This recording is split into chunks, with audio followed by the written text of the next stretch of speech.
We do believe that more than anything else, abortion is racism. It is a way of pruning, if you will, the black population.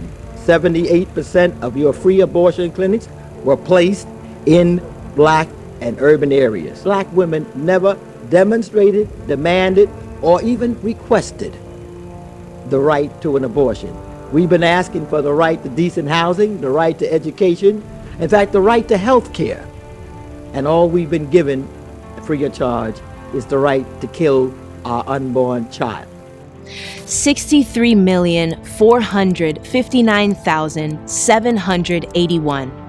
That's the amount of abortions that have been performed in 40 years.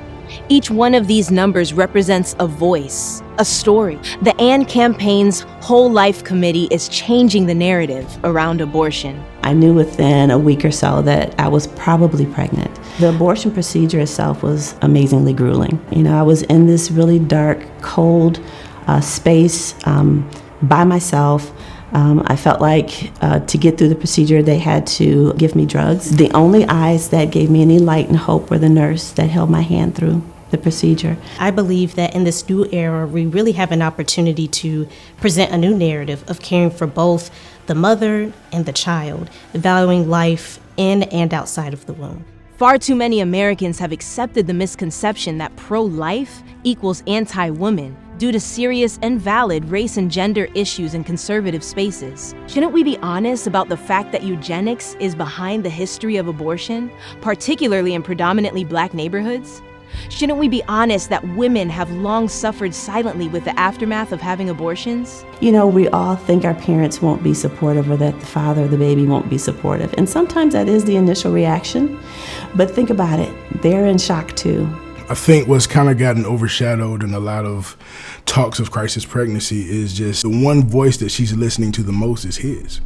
So if he's not been influenced in the right way, then he doesn't know how his influence matters to her. So that's why I feel like if we want to build sustainable, stable families to make our communities stable, then hey man, we got to start there. Unfortunately, many pro-life proponents disconnect their advocacy from political activity that addresses the material needs of women and families in disenfranchised communities. Though many pro-life supporters have partnered with pregnancy centers and have adopted children, many still fail to understand the reasons why women have abortions in the first place. We need to continue to advocate for policies that ensure that mothers, children, and families are cared for. So one of the ways that we can do that is by advocating for policies like paid leave, making sure that families have access to health care, quality housing, transportation, addressing the high maternal mortality rates amongst Black women and women of color.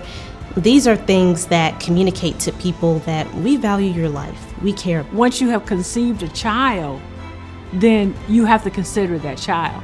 In Jeremiah it says, "Before I formed you in your mother's womb, I knew you."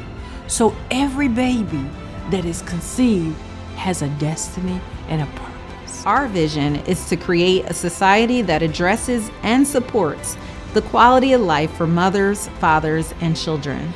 The Whole Life Committee is for the lifelong flourishing of the unborn baby and the mother. Where there is systematic injustice in the world, we as a community must bring justice.